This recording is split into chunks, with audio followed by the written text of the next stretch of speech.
वर्ष 1934 की बात है। सुभाष चंद्र बोस उस वक्त ऑस्ट्रेलिया की राजधानी वियना में थे।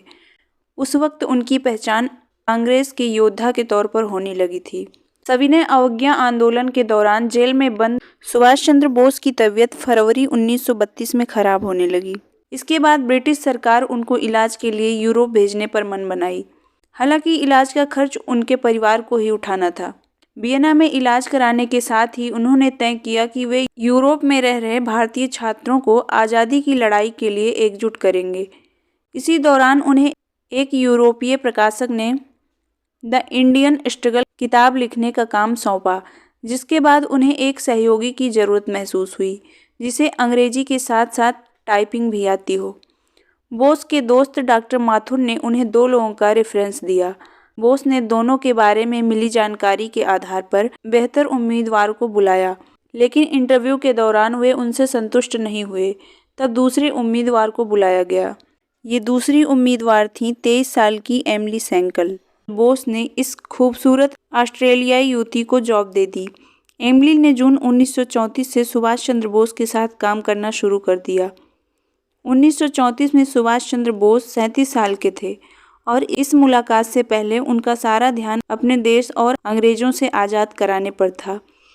लेकिन सुभाष चंद्र बोस को अंदाजा भी नहीं था कि एमिली उनके जीवन में नया तूफान लेकर आ चुकी हैं। सुभाष चंद्र बोस के बड़े भाई शरद चंद्र बोस के पोते सुगत बोस ने सुभाष चंद्र बोस के जीवन पर his majesty opponent Subhash Chandra Bose and India's struggle against empire किताब लिखी, जिसमें उन्होंने लिखा है कि एमिली से मुलाकात के बाद सुभाष के जीवन में नाटकीय परिवर्तन आया।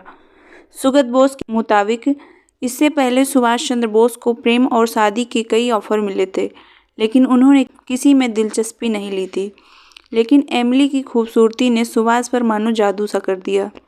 26 जनवरी 1910 को ऑस्ट्रेलिया के एक कैथलिक परिवार में जन्मी एमिली के पिता को ये पसंद नहीं था कि उनकी बेटी किसी भारतीय के यहाँ काम करे, लेकिन जब वे सुभाष चंद्र बोस से मिले तो उनके व्यक्तित्व के कायल हो गए।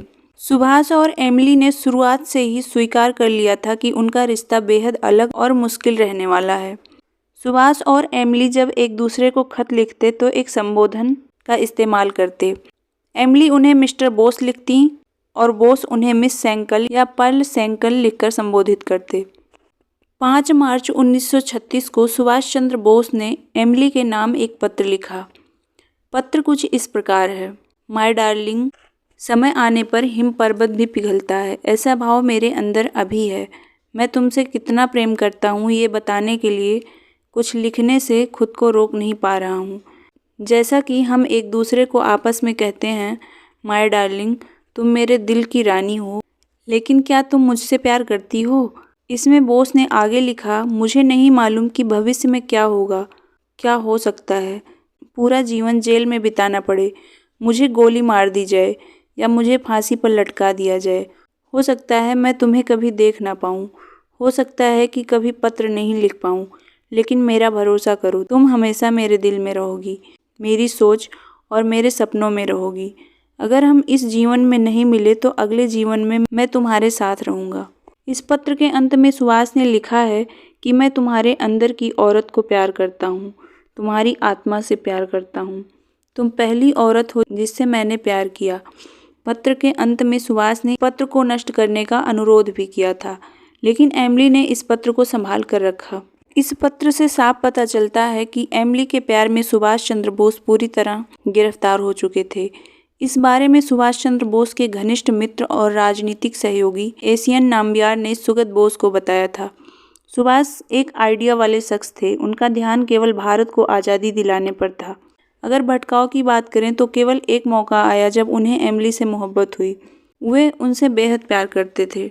सुभाष की मनोदशा उस दौरान किस तरह की थी, ये अप्रैल या मई 1937 में एमिली को भेजे एक पत्र से जाहिर होता है, जो उन्होंने कैपिटल अक्षरों में लिखा था। उन्होंने लिखा था, पिछले कुछ दिनों से तुम्हें लिखने को सोच रहा था, लेकिन तुम समझ सकती हो कि मेरे लिए तुम्हारे बारे में अपने मनोभावों को लिखना कितना मुश्किल था। मैं तुमसे केवल ये बताना चाहता हूँ कि जैसा मैं पहले था वैसा ही अब भी हूँ। एक दिन भी ऐसा नहीं बीता जब मैंने तुम्हारे बारे में नहीं सोचा था। तुम हमेशा मेरे साथ हो। मैं किसी और के बारे में सोच भी नहीं सकता। मैं तुम्हें ये भी नहीं बता सकता कि इन महीनों में मैं कितना दुखी रहा, अकेलापन महसूस किया। केवल एक चीज़ मुझे खुश रख सकती है, लेकिन मैं नहीं जानता कि क्या ये संभव होगा। इसके बाद भी दिन रात मैं इसके बारे में सोच रहा हूँ और प्रार्थना करता हूँ कि मुझे सही रास्ता दिखाए। इन पत्रों में जाहिर अकुलाहट के चलते ही जब दोनों अगली बार मिले तो सुभाष और एमिली ने आपस में शादी कर ली। ये शादी कहाँ हुई, इस बारे में एमिली ने कृष्ण बोस को बताया कि 26 दिसंबर 1937 को उनकी 27वीं जन्मदिन पर यह शादी ऑस्ट्रेलिया के बादगास्तीन में हुई थी, जो उन दोनों का पसंदीदा रिजॉर्ट हुआ करता था। दोनों ने अपनी शादी को गोपनीय रखने का फैसला किया।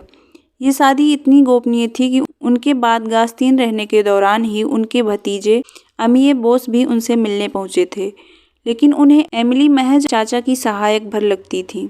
इस शादी को गोपनीय रखने की एक खास वजह यह थी कि सुभाष इसका असर अपने राजनीतिक कैरियर पर नहीं पड़ने देना चाहते थे।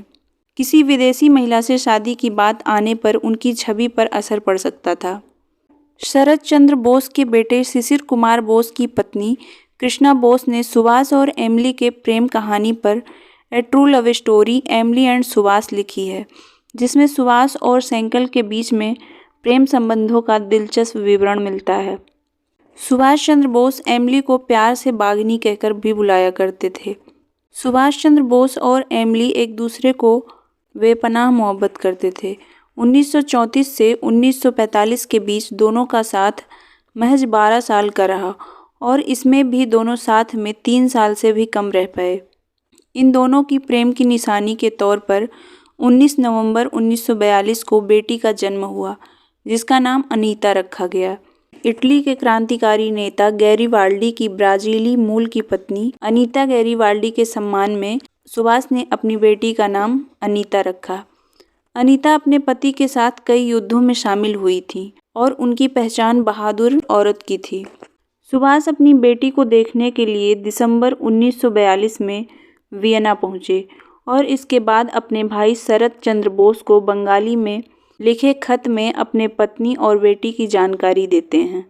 इसके बाद सुभाष उस मिशन पर निकल जाते हैं जहां से वो फिर एमिली और अनीता के पास कभी लौट कर नहीं आए।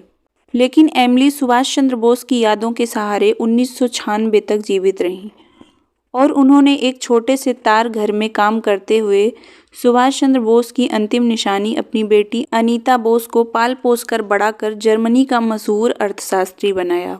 इस मुश्किल सफ़र में उन्होंने सुभाष चंद्र बोस के परिवार से किसी तरह की मदद लेने से इनकार कर दिया। इतना ही नहीं, सुभाष चंद्र बोस ने जिस गोपनीयता के साथ अपने रिश्ते की भनक दुनिया को नहीं लगने दी थी, उसकी मर्यादा को भी पूरी तरह निभाया।